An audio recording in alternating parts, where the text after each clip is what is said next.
As of now ఆస్ట్రేలియాలో current job market boom అప్‌లో ఉన్నదని మాత్రం నేనేం జెప్పను. కాకపోతే ఓకే. మోడరేట్‌గుంది. When it comes to aged care, medical, tradie jobs, house construction jobs ఇట్లాంటి జాబ్స్‌కి కొంచెము మంచి డిమాండ్ ఉందని జెప్పుకోవచ్చు. ఐటీ సెక్టార్‌కొచ్చేసరికి మోడరేట్ డిమాండ్. ఫస్ట్ చెప్పిన సెక్టార్స్‌తోని కంపేర్ చేసుకుంటే ఈ సెక్టార్స్‌కన్నిటికి మోడరేట్ డిమాండ్.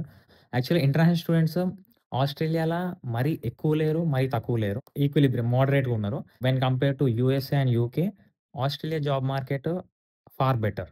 ఆ 2 కంట్రీస్‌తోని కంపేర్ చేసుకుంటే. యాస్ పర్ 2025 జాబ్ వెతుక్కోవడము కొంచెం కష్టమే. కాకపోతే when compare to those countries మన ఆస్ట్రేలియాలో కొంచెం ఇప్పుడున్న సిట్యుయేషన్‌లో కొంచెం okay.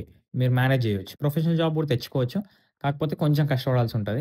Apart from that professional job గాకుండా ఏదైనా ట్రేడీ జాబు లేకపోతే ఏదైనా వేరే జాబ్ జేసుకోవాలనుకుంటే ఓకే. మోడరేట్‌గా కష్టపడితే మీకొచ్చేస్తది. దాంట్లో ప్రాబ్లమ్ ఏం లేదు.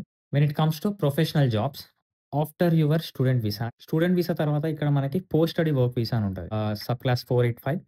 ఈ వీసా అనేది డిఫరెంట్ స్టేట్స్‌లల్ల డిఫరెంట్ డ్యూరేషన్స్ ఒస్తాయి. ఇండియన్ పాస్‌పోర్ట్ హోల్డర్స్ గురించి మాట్లాడుకుంటే మనకి 485 అనేది if you study in Victoria or Sydney మీకు అప్రాక్సిమేట్‌గా 3 ఇయర్స్ ఒస్తది. ఇలా మీరు రీజినల్‌లో చదువుకుంటే మీకు అప్రాక్సిమేట్‌గా 3-5 ఇయర్స్ ఒస్తది. ఈ పోస్ట్ స్టడీ వర్క్ వీసాలో మీకు జాబ్స్ ఎట్లుంటాయి? సో, మీ స్టూడెంట్ డ్యూరేషన్‌లో ఒకవేళ ఇంటర్న్‌షిప్ జేసినట్టు, లేకపోతే ఒక ప్రొఫెషనల్ జాబ్ జేసినారనుకో మీరు 99% మళ్ళీ ప్రొఫెషనల్ జాబ్ ఎక్స్‌పెక్ట్ జేయొచ్చు ఈ వీసా డ్యూరేషన్‌ల.